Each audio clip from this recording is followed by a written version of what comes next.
Welcome to the lecture 3 in this course.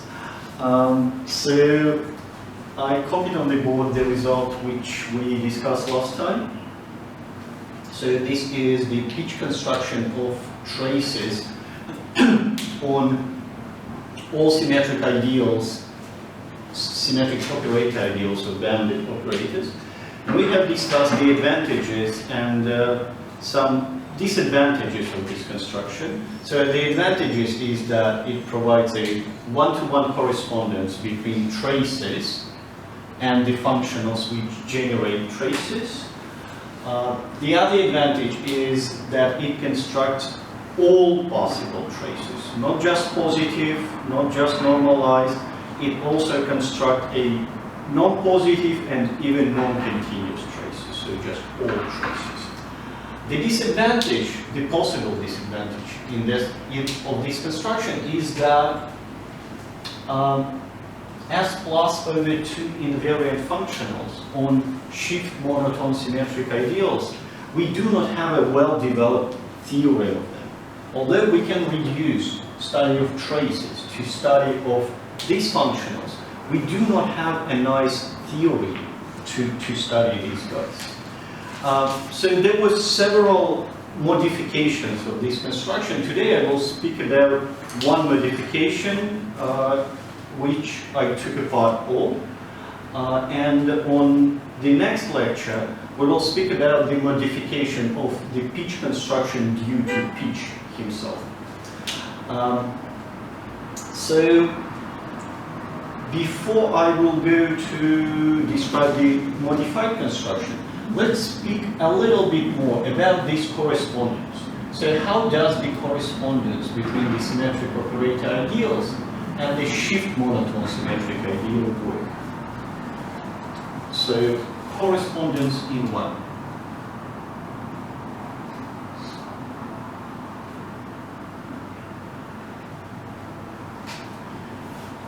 So first of all, let's consider the operator D, which acts, or let's go with a capital D.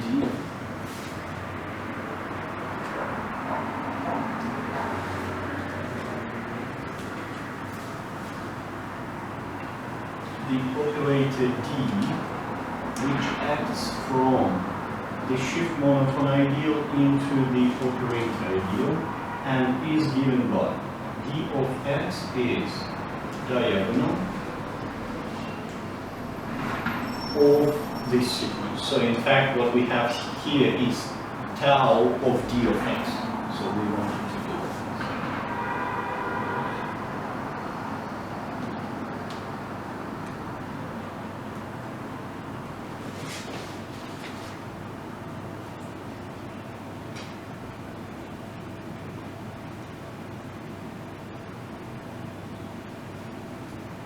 So it's kind of a peculiar dilation. We repeat the nth term of the sequence 2 to the power of n times. So it can be shown that this operator acts from a shift monotone symmetric ideals into the symmetric operator ideals. The opposite way is to, or rather, it works like this. So I was telling the long story short. So how does it work? If we start with E, it's too fancy. If we start with E, then the corresponding ideal of operators will be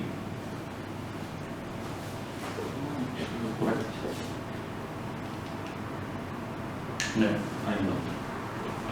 D acts from here to here. Yeah, and the correspondence will be another way around. So if we start with the operator ideal, then we define the corresponding shift monotone ideal consisting of all axes such that d of x belongs to the ideal. So it's an operator in this way. So we start with operators and consider all these sequences, bounded sequences, such that d of x falls into this ideal. So for the converse correspondence, we start with a sequence ideal and consider the operator ideal to be the set of all bounded operators such that the sequence mu of 2 and a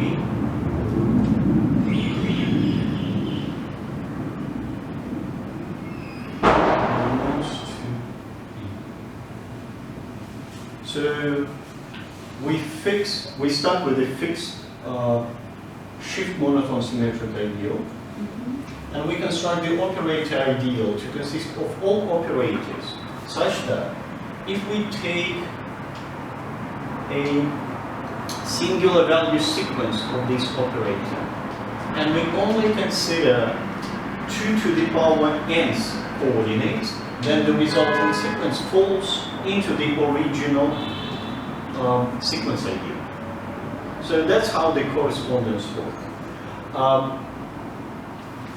It can be shown that if you start with curvy E, construct this E, and then use this construction, then the initial and the final operator spaces do coincide, which gives you the well-definedness and bijectivity. So it's the one way is easy to see. But how to define it? How to define? Yeah, just define by using the operator D. Yeah. So you need to define what? So you define D in that way, right? First you define D by that formula. And okay, yeah, my bad. Because already here I have, yes. So it's my bad. From L infinity to B of H. Okay. Yeah. And then? This is the idea of L infinity. Yeah. And so the straight E are ideals in L infinity. yes. The curvy E are ideals in B of H.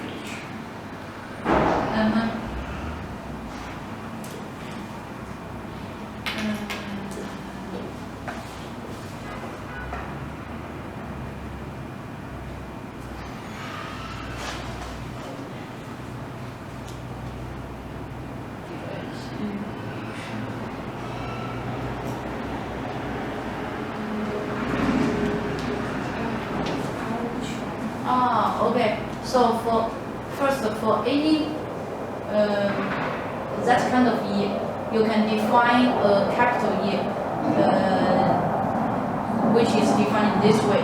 So you mean for any shift monotone symmetrical idea, you will find a symmetrical operator idea in BH, and conversely for any shift monotone symmetrical idea, you can find a symmetrical operator idea. Yeah. And how to find it, just as you wrote there, define the idea in that way. Yeah, let's, probably it's a good idea to give an example.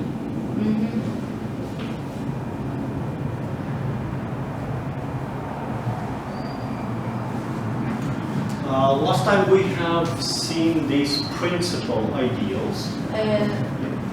Just 1 moment. Maybe you can say that there is a bijection from the set of all shift monotone symmetrical ideas from this set, this family to the other family of all symmetrical operator ideas. Yes, that's what you want to. That's what I wanted to say. Yeah. That's what I wanted to say. Thank you. Between the set of all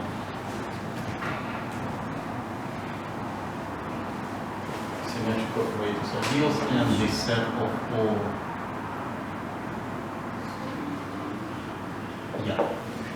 Thank you. That clarifies the thing. Yeah. Yeah, I think now it's clear. Yeah. Any more questions? Let's go with example of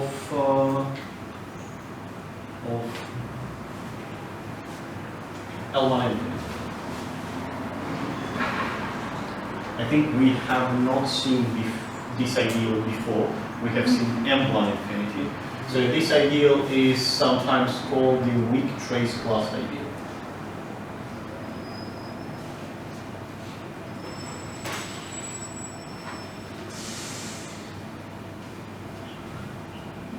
So we define it to be the set of all compact operators such that the singular value function of the operators is big O of 1 in n plus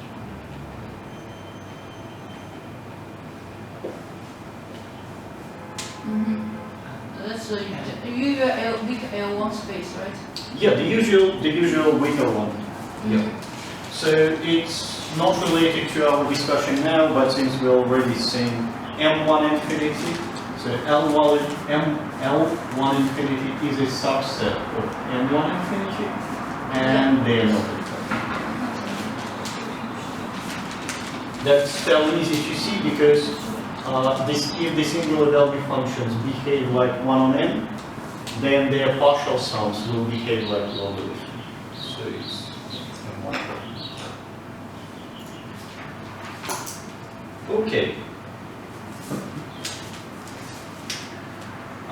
Now let's construct the corresponding ideal straight E.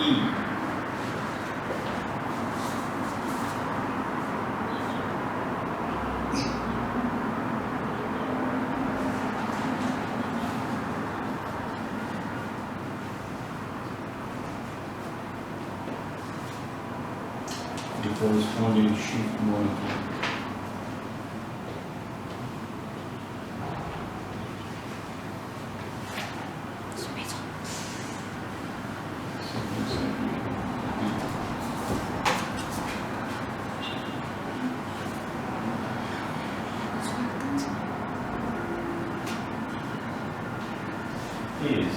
Consists of all sequences such that d of x in L1 infinity. Or, in other words,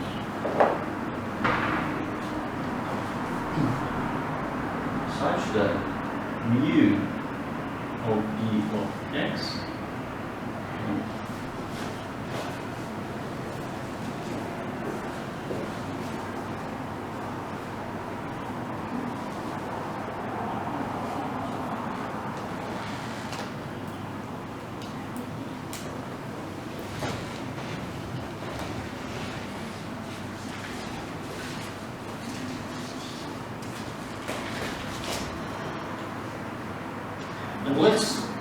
let's for simplicity suppose that x coincides with its decreasing rearrangement. That's simplification essentially.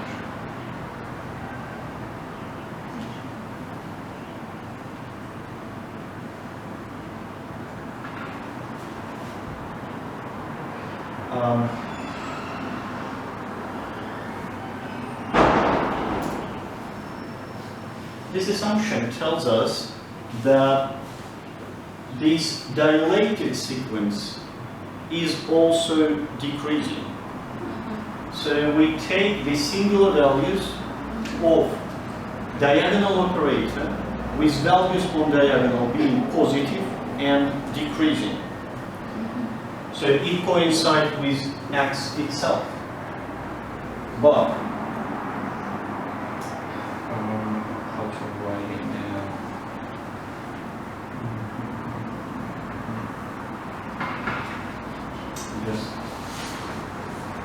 so we assume that for simplicity. And this gives us that mu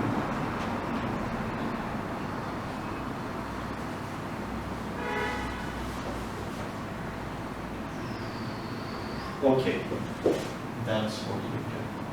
Mu of dx equals to x naught, x1, x1, xn, and so on. So exactly this sequence, because this sequence itself is positive and decreasing. That's what we get from this simplification solution.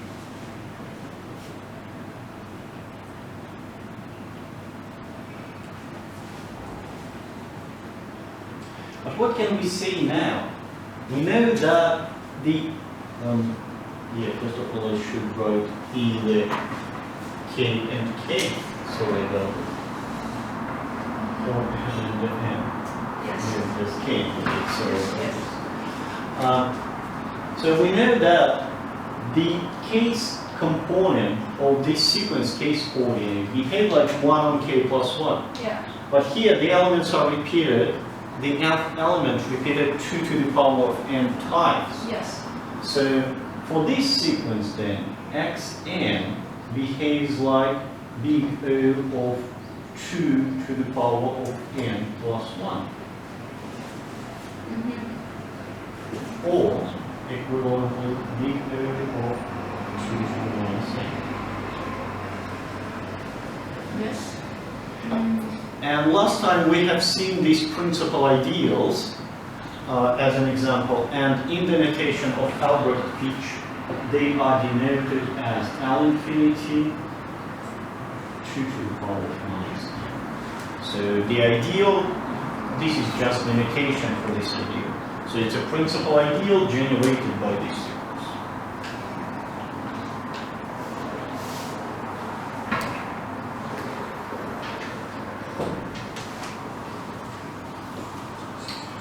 So that was the correspondence of the operator ideal to the shift monotone sequence ideal.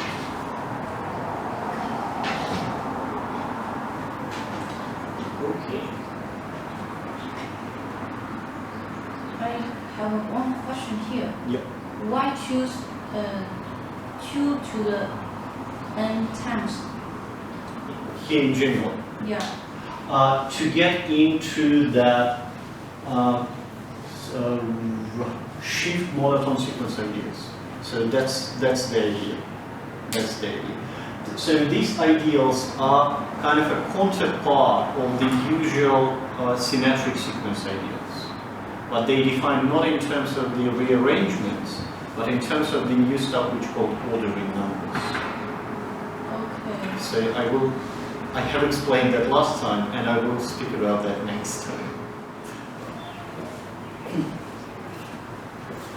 Okay, well, now let's construct the converse correspondence. So now we start with L infinity 2 to minus n, which is shift monotone symmetric ideal.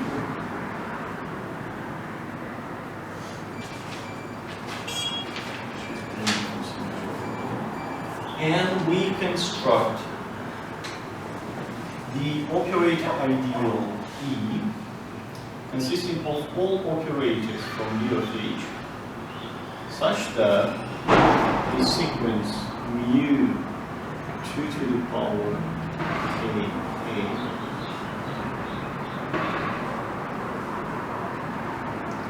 belongs to L infinity.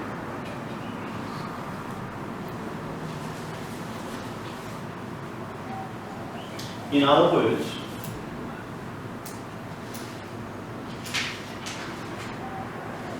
it's not even in other words, I'm just using the definition of this space. It means that K A is big O of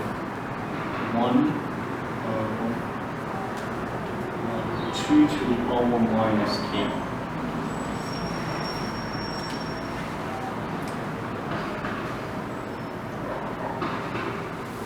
Or making the change of variables.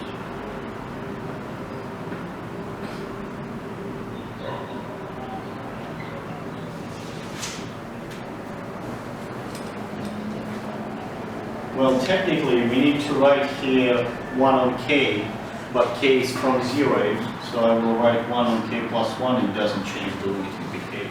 So this is nothing but a 1. So this is how it corresponds. This corresponds.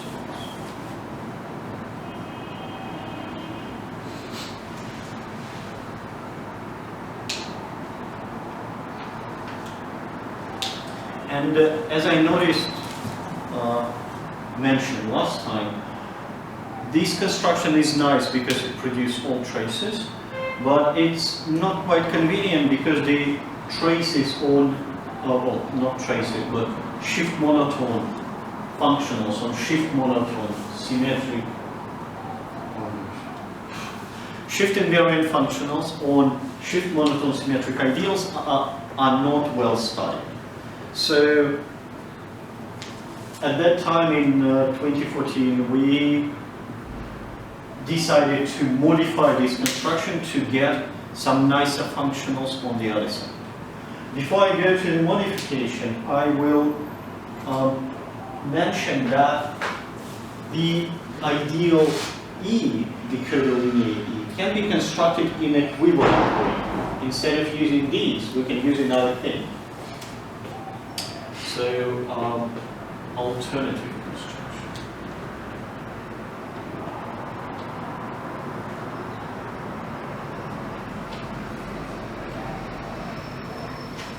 So instead of, for every E, instead of constructing curvilinear E, I, or rather go, not confuse it with the E1. And I will define it to be the set of all operators from V of H such that this sequence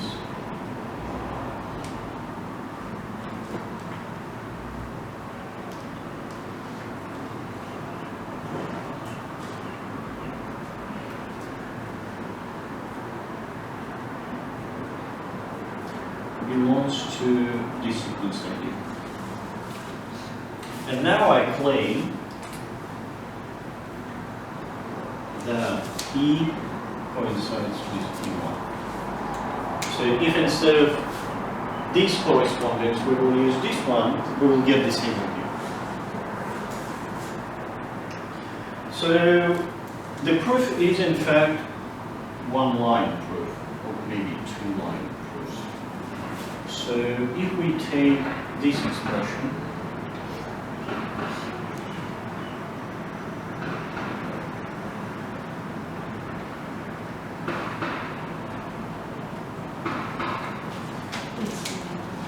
in this sum, there are exactly 2 to the power of n terms.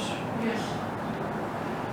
The largest of them is the first one, since mu is decreasing. So it's controlled by.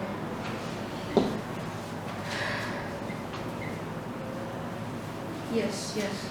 And to make it even larger, I will go to mu n minus 2 to the power of n minus 1. Yes, yes. To make it even larger. The smallest term in this sum is the last one.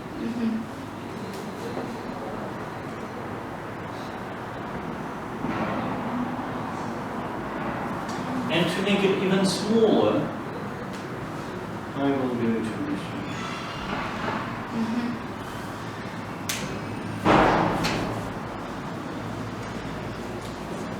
But this one is nothing but S minus of mu A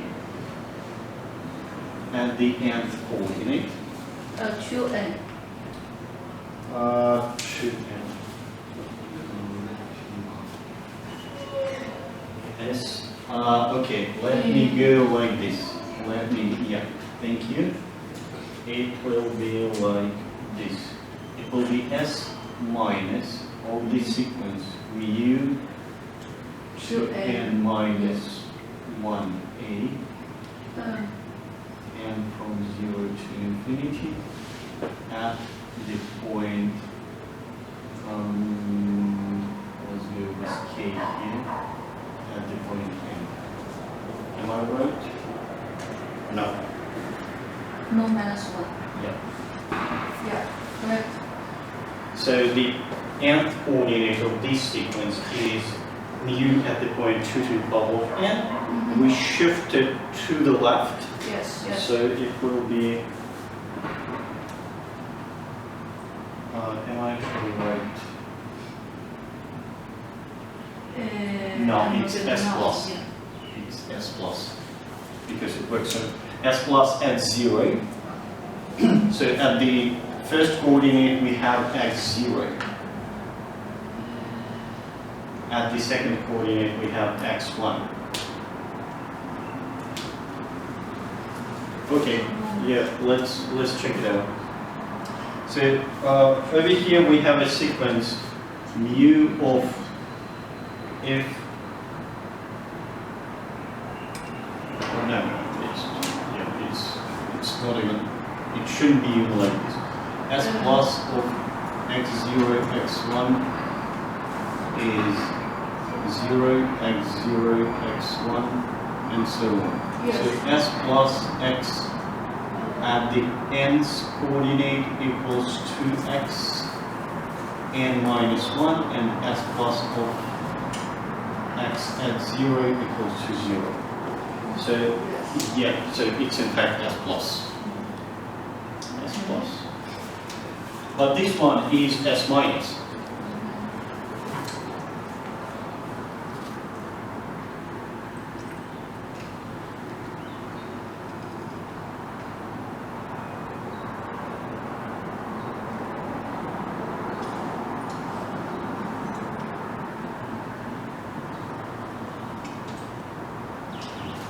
So it works another way around. Yeah, yeah. So every shift monotone ideal E is both S plus and S minus invariant. So we conclude that mu 2 to the power of Ka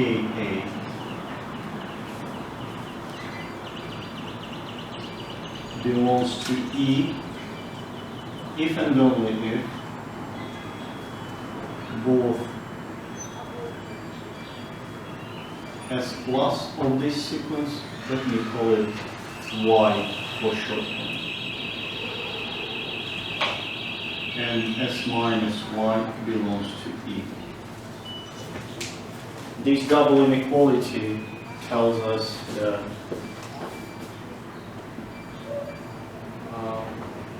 Y belongs to E if and only if this sequence belongs to E. Yes, yes, yes.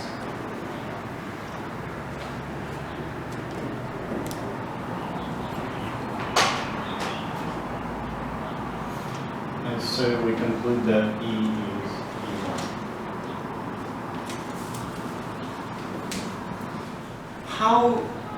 How have we decided to modify this construction several years ago? So the problem which appeared, well, the issue which appeared for us as a problem, as which made the problems into the thing which made problems to study traces, is that they correspond to linear functionals on shift monotone symmetric ideals, which are subset of C0. We didn't want to go to as deep as C0, L infinity was enough. So we decided that if this sequence falls into something in C0, what if we will not divide by 2 to the power of n, but just consider this expression? Let's have a look what we get if we do this. So let's go to the new section of this lecture series is we call it the modified pitch construction.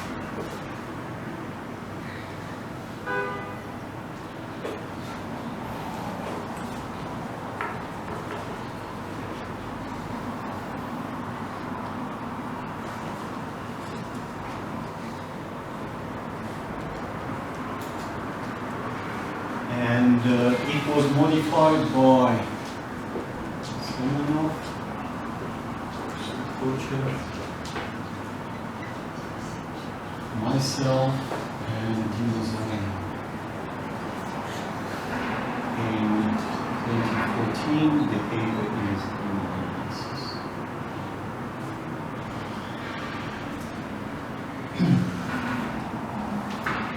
Instead of considering all possible ideals, we decided to concentrate on the weak trace plus ideal, which we just had in the example. So, consider weak trace plus ideal.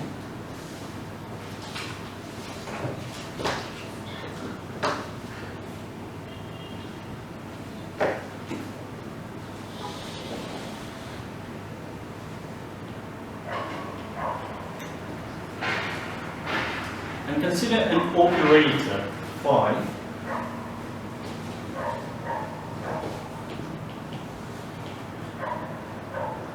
of A from L1 infinity into L infinity, given by. So for every operator, it returns this sequence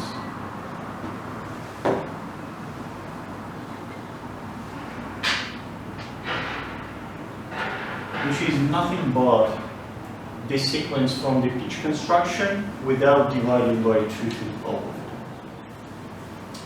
The reason why we only concentrated on L1 infinity is that for L1 infinity, this sequence is in fact bounded. So the operator phi is well defined.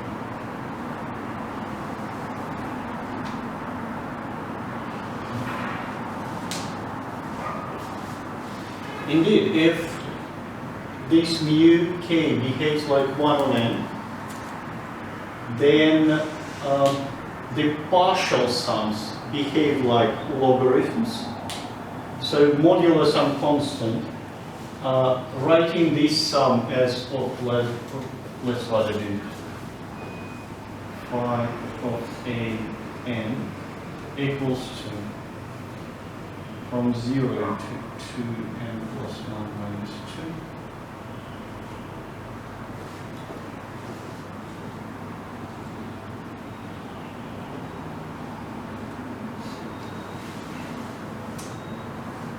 To 2n minus 2.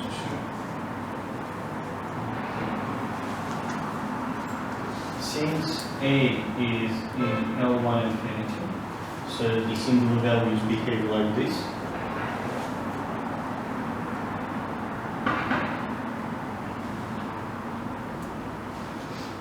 We have that, oh, well, let me go with the rough estimate. Then this behaves like, or rather let's go with the proper estimate. It's big O of log of 2n plus 1 minus 2 minus log 2n minus 2, which is nothing but log 2n plus 1 minus log 2n, which is equal to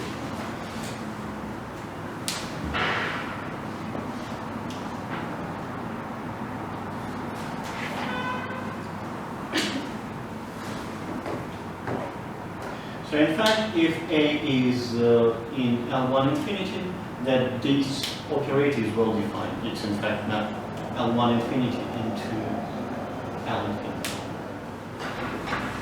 With the help of this operator, we can state, well, and prove the Dix-Nier type result. This one will be section 3. And then 3.1 is Dix-Nier type result.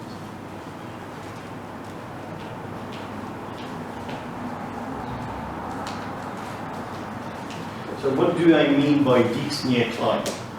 we will take some functional long sequences and construct traces. That's what this means.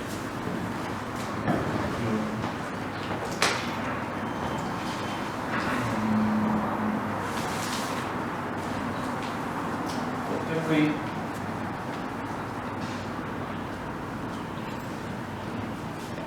S plus invariant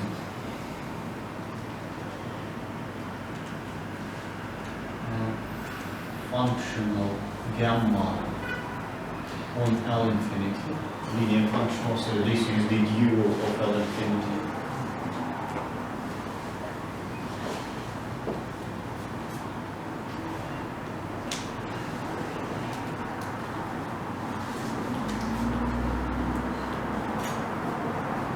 The functional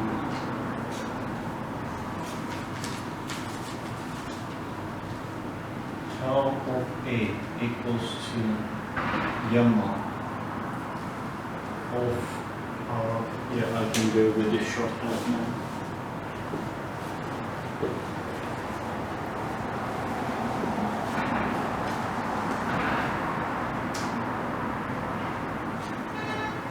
Of phi of A. Phi of A is the sequence defined like this. For positive A from L1 infinity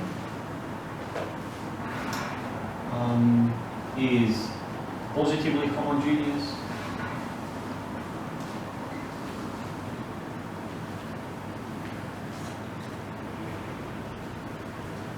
and additive.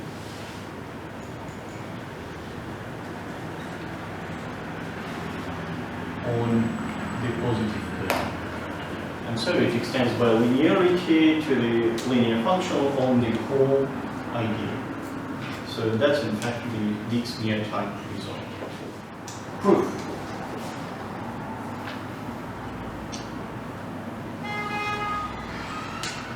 The fact that this functional is positively homogeneous is again straightforward from the definition. Phi of A defined in terms of the singular values, and they are positively homogeneous.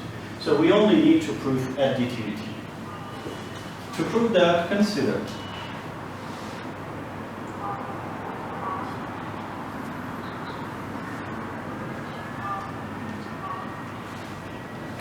the sequence Zn given by k from 0 to 2 to the power of n plus 1 of mu k of A plus mu k of B minus mu k of A plus B. So this sequence is quite closely related to the sequence phi. So it's the sum of first n coordinates of phi. Phi of A plus phi of B minus phi of A plus B. So for this sequence we have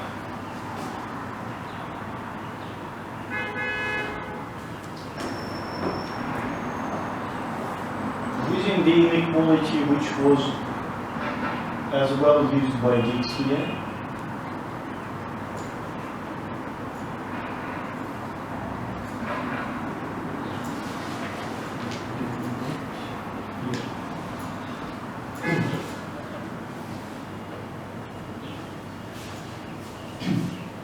The partial sums of singular values, the sums of singular values, can be estimated by the partial sums of singular values of the sum of two operators. But we need to take twice more of them. So it will be 2 times 2 to the power of n plus 1 minus 2.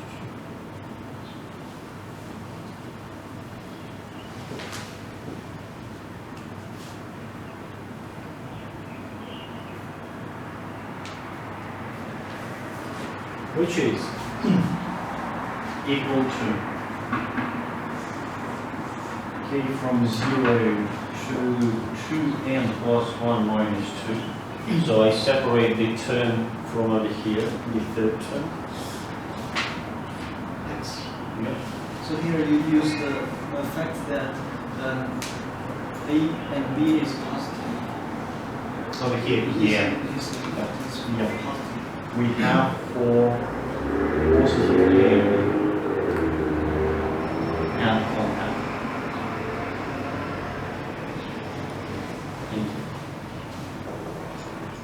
So first I separate the last term. And then just write down what is left. So it's k from 2n plus 1 minus 1 to 2n plus 2 minus 4.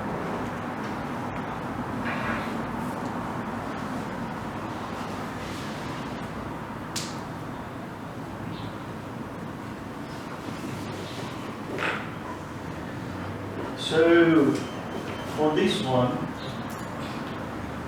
it is less than or equal to, I will take the largest term from here, which is mu 2 to the power n plus 1, and I will not even,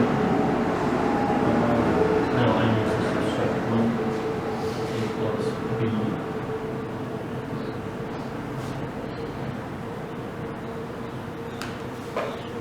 And in this sum, there are less than 2 to the power of n plus 1 minus 1 terms.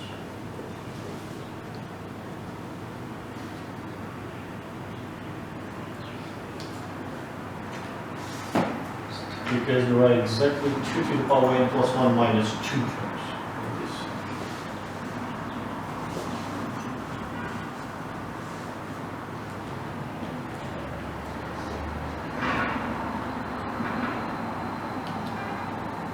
But this is nothing but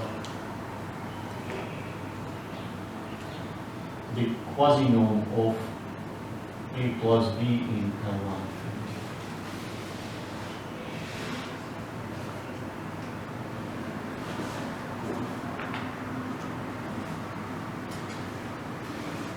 So what we have here is the first two terms of z. Here we have the third term of z. And here we have the bounded term. So we conclude that the sequence z belongs to L1. The first two terms minus the third term, which is nothing but z. It's positive and it's bounded by this. And now let's get to the sequence of our interest. So we are interested in this sequence.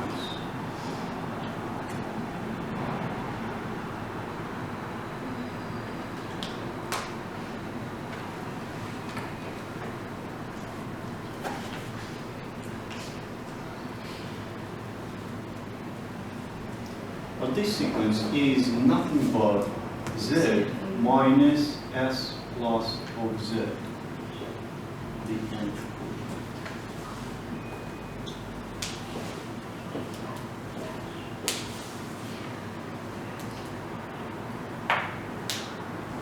So in sequence z, we have the summation up to 2 to the power n plus 1 minus 2. If we apply s plus, it will be summation up to 2 to the power of n minus 2. If we subtract it, we are left with these terms.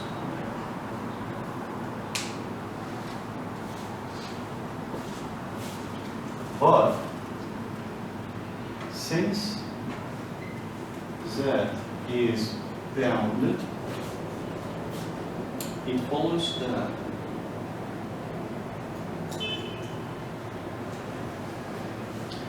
every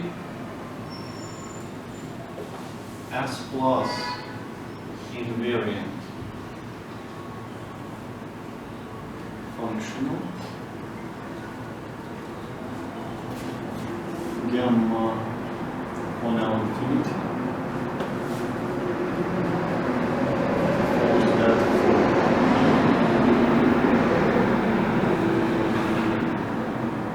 gamma of z minus s plus of z is 0. Simply from the s plus invariants. Hence, tau of A plus tau of B by definition equals to gamma of k from n minus 2 to the power of n minus 1, 2 to the power of n plus 1 minus 2 plus the same term for the operator B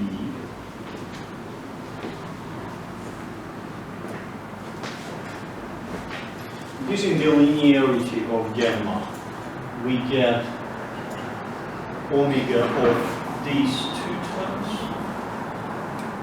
which is, using this fact, which is nothing but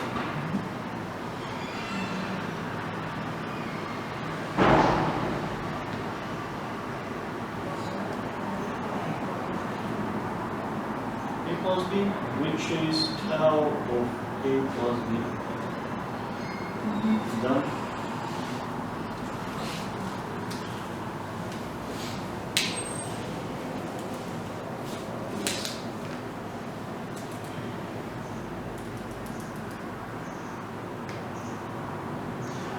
As you can see from the comparing the result of Dixmuir and this result, this proof is significantly shorter and simpler. But to be fair, I have to admit that first of all, Dixmuir constructed traces on Lorentz ideals, which are larger than number of 1 infinity, and which is more important, he constructed traces on all Lorentz ideals satisfying certain conditions. We have only done that on a single L1. But anyway, the proof is fairly simple, which is kind of nice. Okay, let's go with the second part, which can be called as peach type result.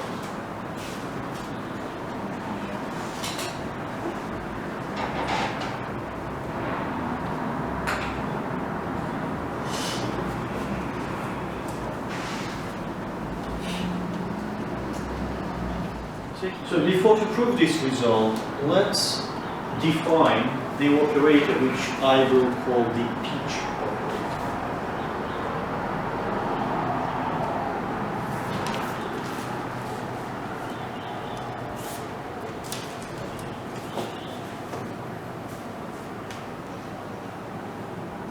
The peach operator D from L infinity to L1 infinity. This is the counterpart of the peach operator dA, which we had in the peach construction. So it acts on bounded sequences in the way that in the original peach construction, we just dilated that sequence, repeated the answer 2 to the power of n times. But then, when we consider the other correspondence, we have the sum, dyadic sum, divided by 2 to the power. In our modification, the dyadic sums are not divided by 2 to the power. To get the proper correspondence, we will define divide by 2 to the power of n here.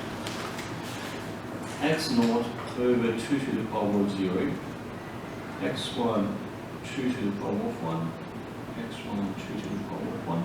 We repeat it twice, and so on. Xn 2 to the power of n, xn 2 to the power of n, 2 to the power of n times.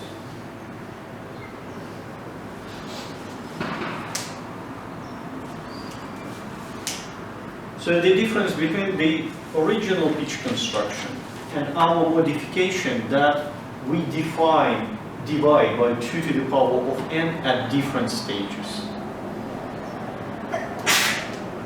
Bless you.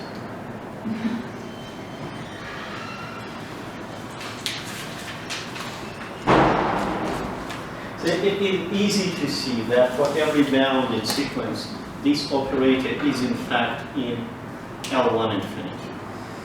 Because if x is bounded, that these terms are pretty much like the norm of x over 2 to the power of n, and this is the 2 to the power of n plus 1's position. It's something like in the original, I mean Peach's construction, he puts the 2 to the n outside of the sequence, and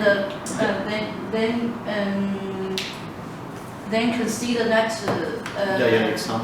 Yeah, that is the sum, and consider the L of 2 to the minus n. Yeah. That's the first. Yeah. And what you did here is indeed you consider the sequence without the 2 to the minus n, yep. but put the 2 to the minus n inside the definition of the operator. Yep, to make them match. So, and this slight modification allowed us to get up from the C0 to the whole L infinity, but for the case of L1 infinity only. Let me note that.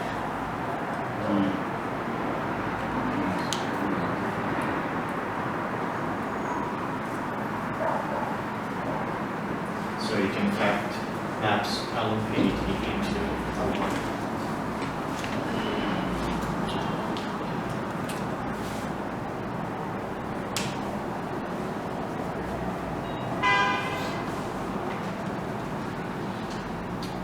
And now let me state the main theorem in the Peach type. For every trace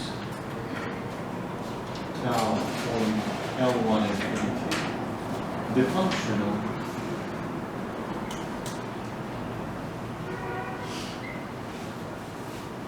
gamma, which is tau composed with d, is S plus invariant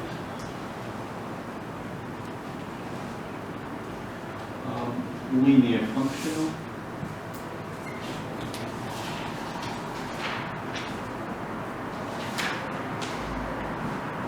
on L.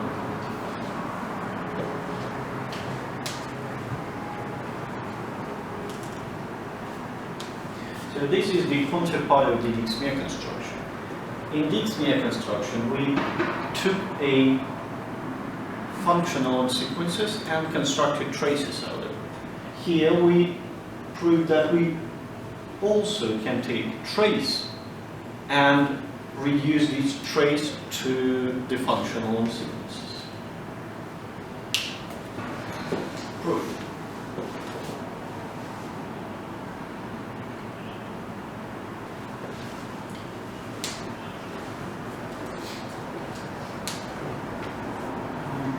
First of all, from the definition of D, we clearly have that gamma is a functional on L infinity, because D acts on L infinity too. Also, from the definition of D, D is linear. Tau is linear as a trace, so gamma is also linear.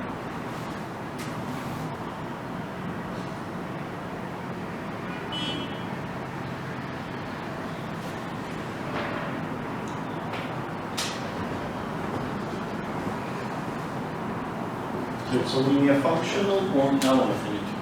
That's what we have from the definition of D and the fact that tau every trace is a linear function. So we need to show the S plus invariance.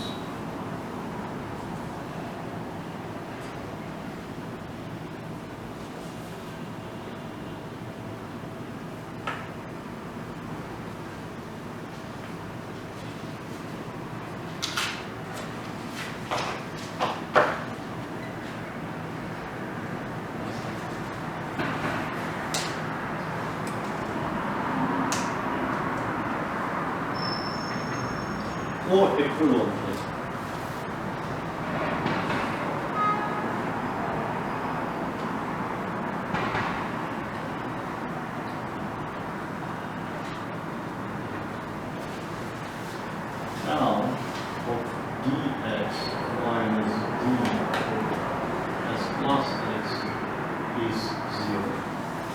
for every x.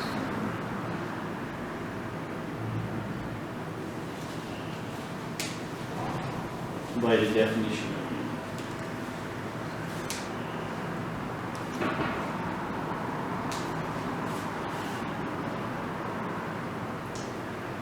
Tau is a fixed trace.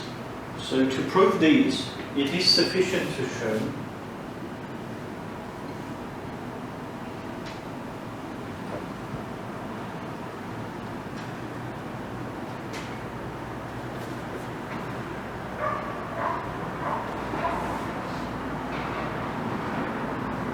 dx minus d of s plus x belongs to the commutator space of L1 infinity. It is sufficient to show these because all traces vanish on the commutator subspace. Let me actually define which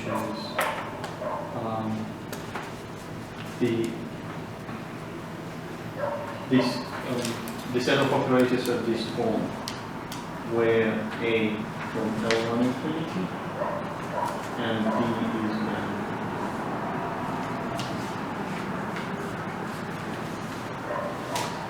directly from the definition it follows that every trace vanishes on it, because for every trace of AB and trace of BA are the same. So it is sufficient to show that this difference belongs to the commutator.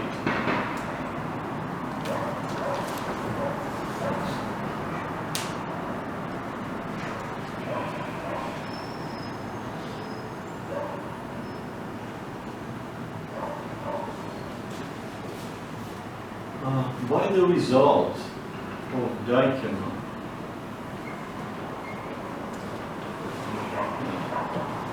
this is the figure.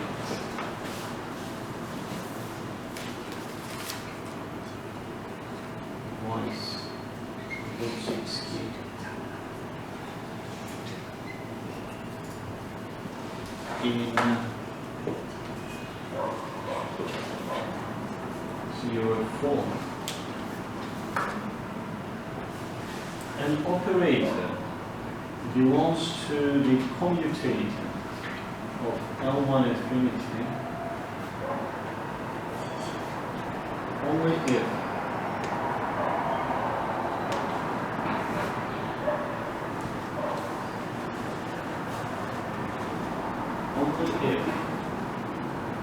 we consider the sequence of eigenvalues of this operator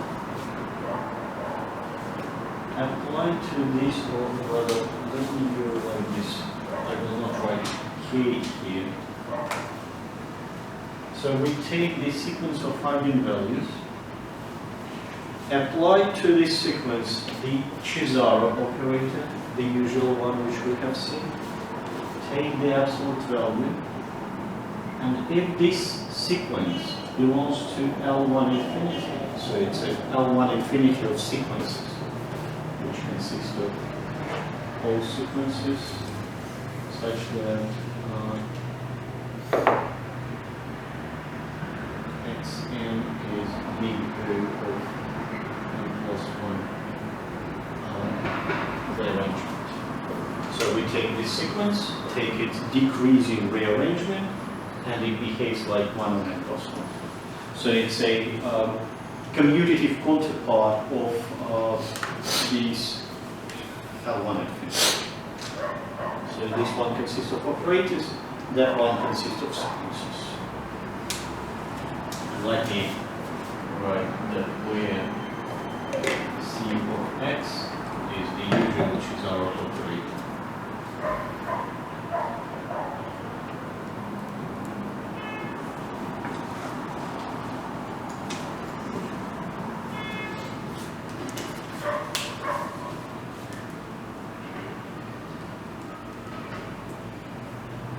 So in fact, to prove the result, to show that gamma is shift invariant, it is sufficient to show that this condition is satisfied by this operator for invariance.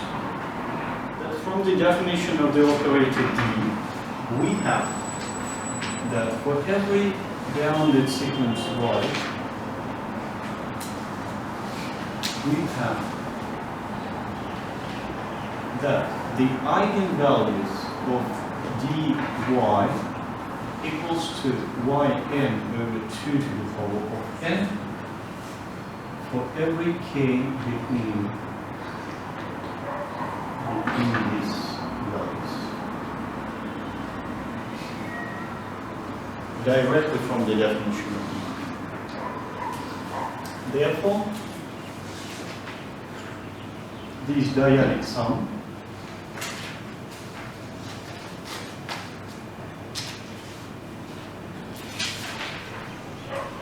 is nothing but 1n, because there are exactly 2 to the power of n times this.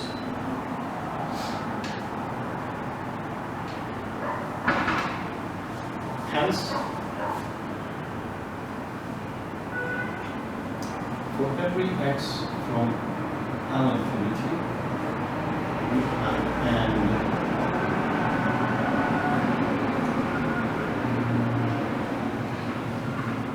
k from 2 to the power of n minus 1 to plus 1 minus 2.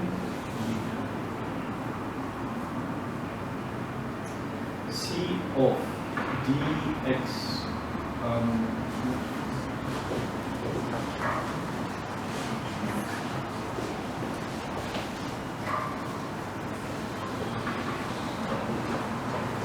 C of lambda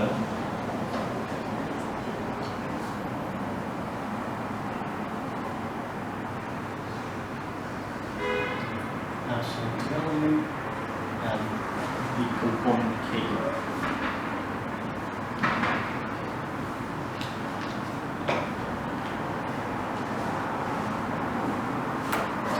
equals to 1 on k plus 1. Then we have double sum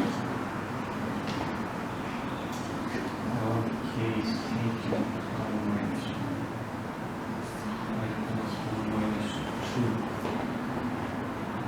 k of this operator.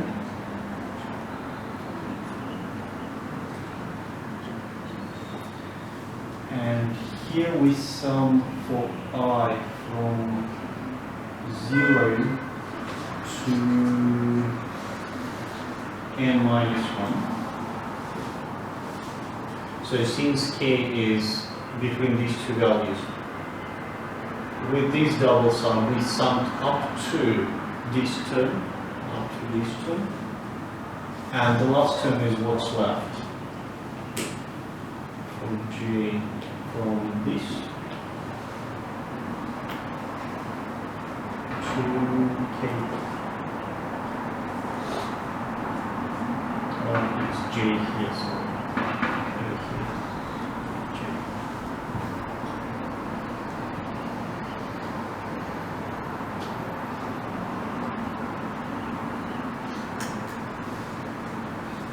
That's what we have, bigger number. From the previous observation, we have that it's 1 over k plus 1 sum from I equals 0 to n minus 1. All these sums are equal nothing but this expression. So it equals to x n minus x n minus 1.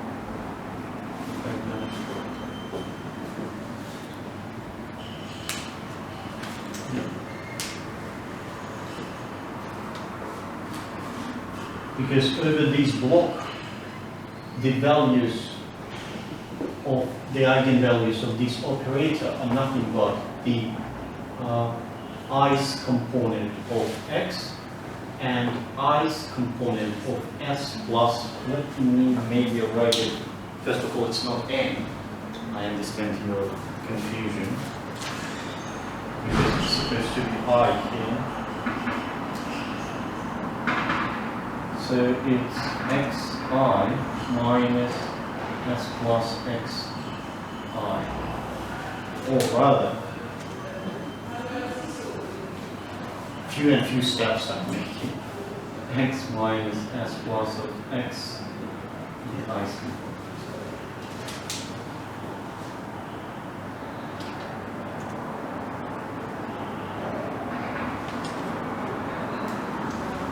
What about the second term?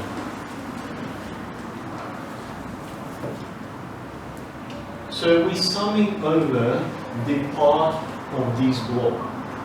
Over this block, the eigenvalues of this operator equal to this expression, but with index not I, but with index n.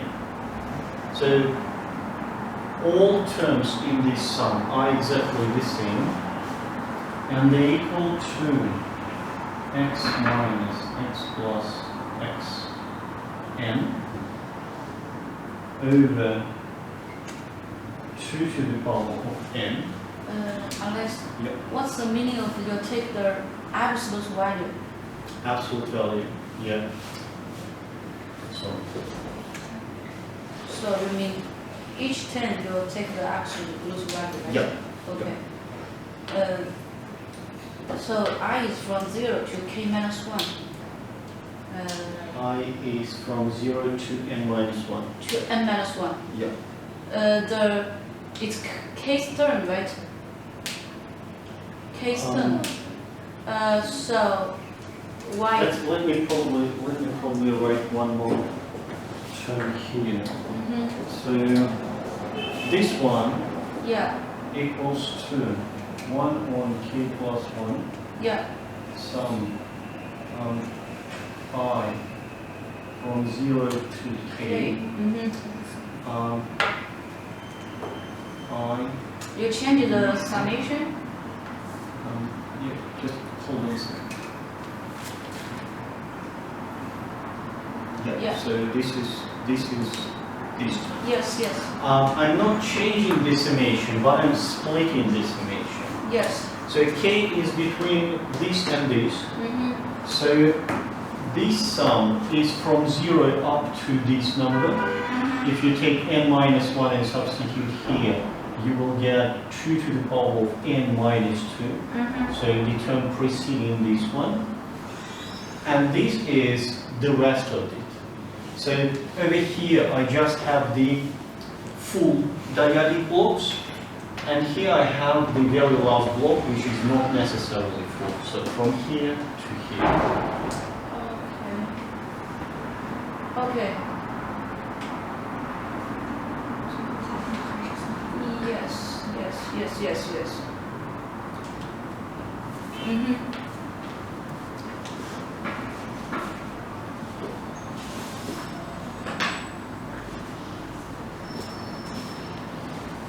So using this property, so we are exactly, k is exactly in this block, or rather j is exactly in this block.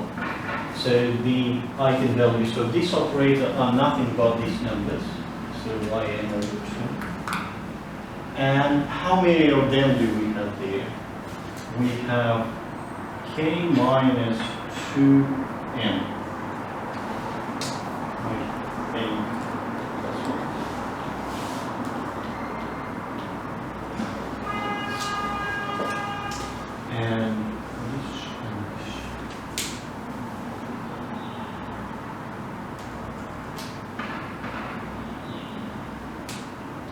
So this is the value of each and every term in this sum, and this is the number of terms.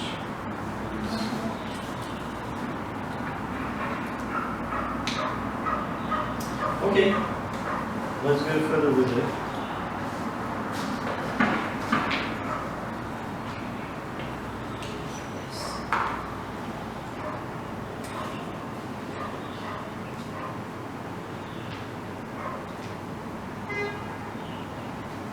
So here we have nothing but xi minus 1 by the definition of S plus. Here we have the similar story. xn minus xn minus 1 k minus 2 to the power of n over 2 to the power of n.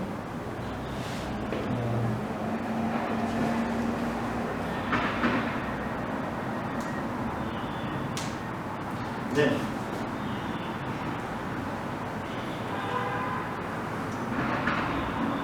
what's left out of this sum?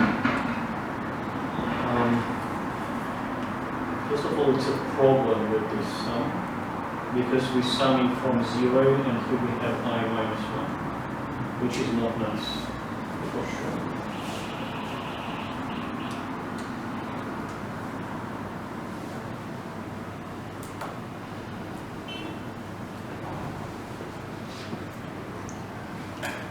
Okay. Yeah, I should have.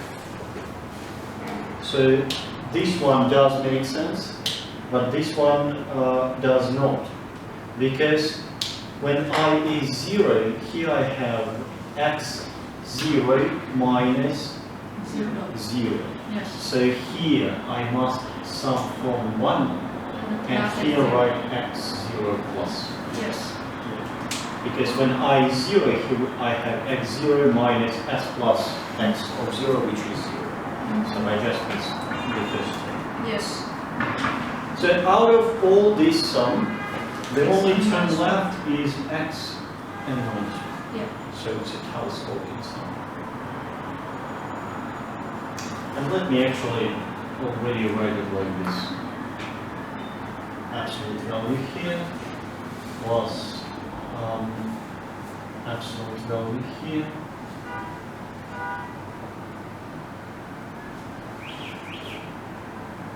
And then I have to go with less than or equal to. The maximum value of k is this one. I will replace it by 2 to the power of n plus 1.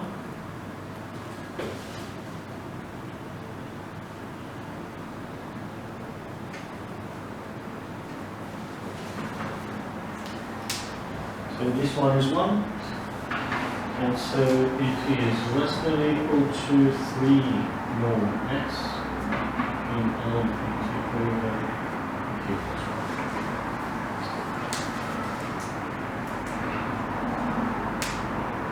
So constant over k plus 1, or rather BO of k plus 1, which means that this sequence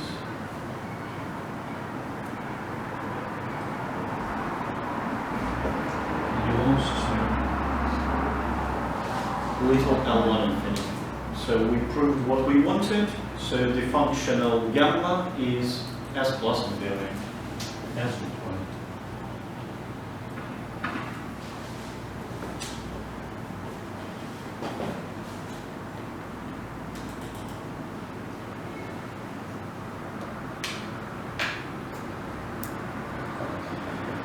So we have already proved that starting from functional sequences, we can get trace.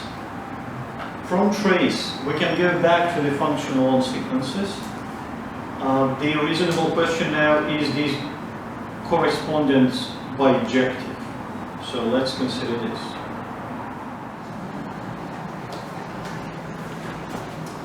Okay. Yeah, now let's show that this correspondence between traces and S plus invariant functionals is bijective. That's the statement of the theorem.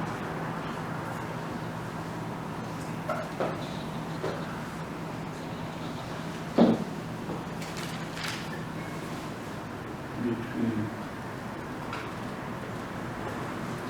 traces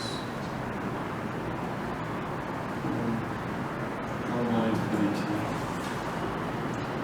and S plus invariant.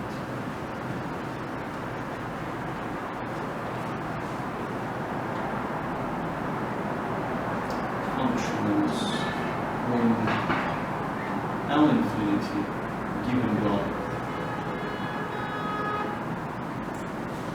So if we start with gamma, we go to tau by decomposition with the operator phi. And if we have tau, we go to gamma by decomposition with the operator e. It's not rigorous to write these, because if you write these, then let me write it y.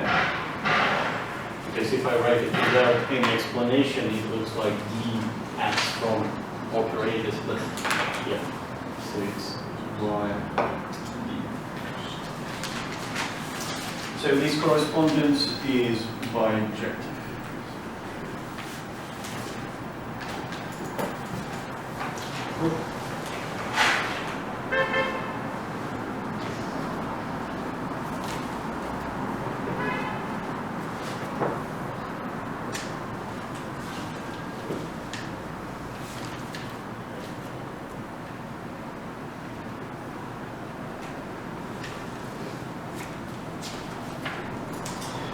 So we need to prove that if we say start with tau, y operator e, we construct gamma, then for that gamma we y operator phi construct a trace, then these traces will coincide.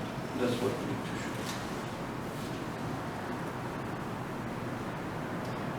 show. Let tau in the trace.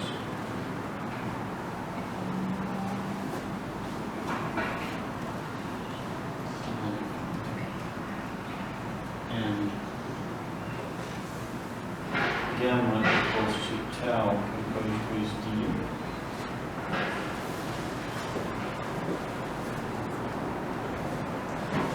Is the corresponding is the S plus invariant function infinity corresponding to tau, and let tau 1 be the trace on L infinity corresponding to gamma.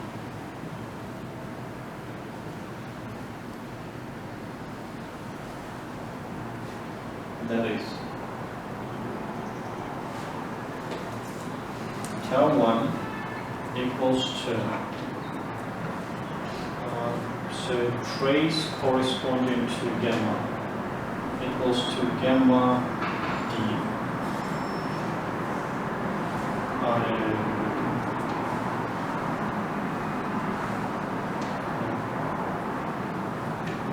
Tau 1 is a trace corresponding to gamma, so we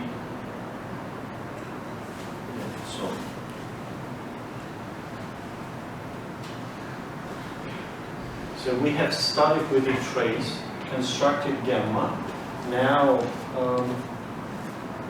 tau 1 is a trace corresponding to gamma, so it's gamma phi, which is gamma composition with which is thank you, tau composition with d in this one.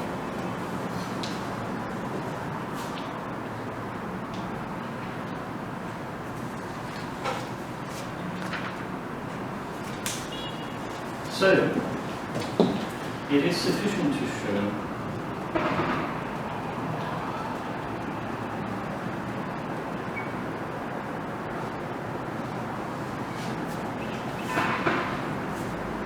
that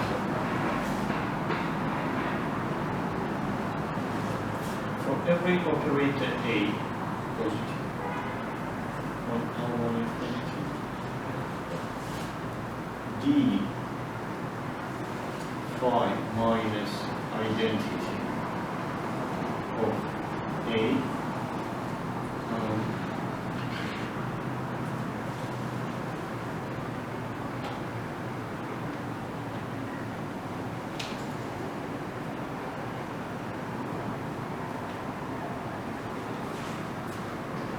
belongs to the commutative of L1. So if this operator belongs to L1 infinity, then tau 1 of A minus tau of d phi A equals to 0.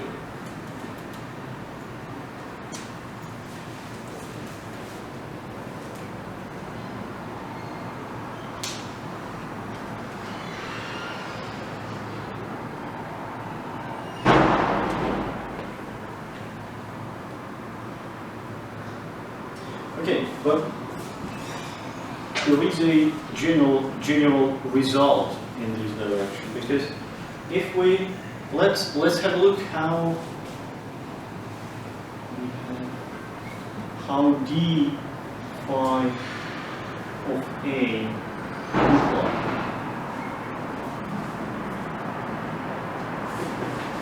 Should we go with the case coordinate? Yeah.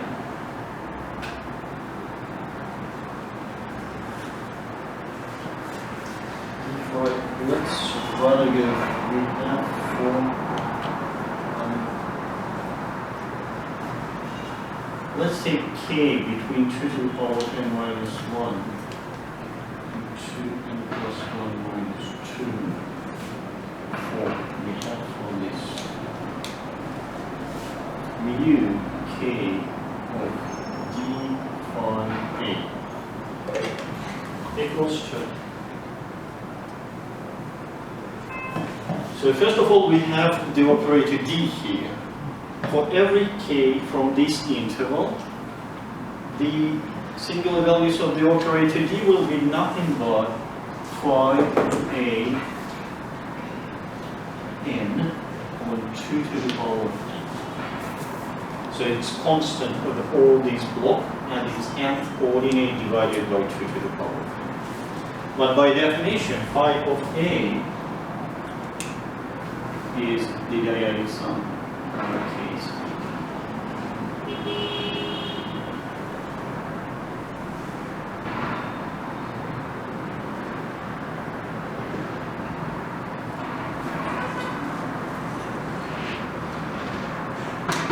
It's fine.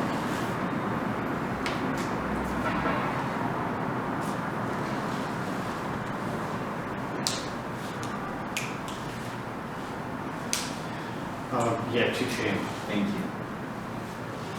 So what do we have? On the intervals of the last 2 to the power of n, the value, the singular values of this operator are nothing but the average over this interval, which tells us that this operator is nothing but the expectation of the operator A over the sigma algebra.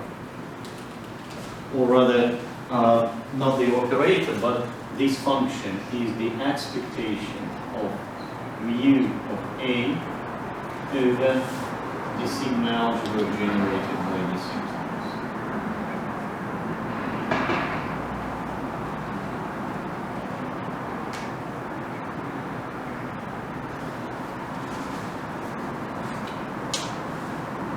So over these intervals, this one equals to the average value of this function taken over that interval.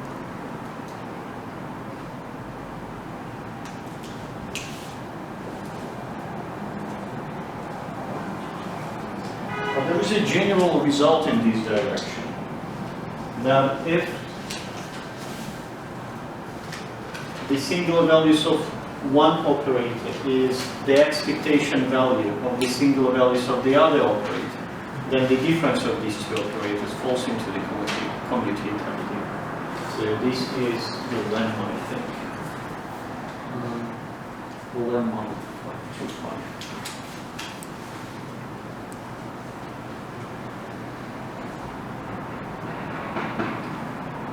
In the singular traces book. So it's all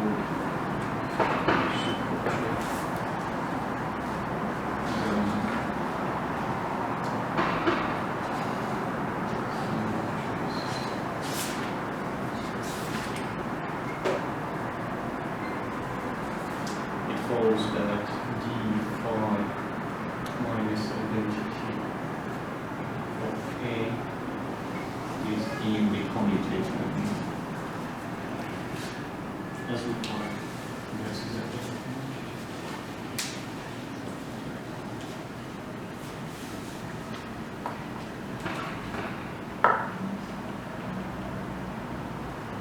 So this correspondence is in fact a bijection.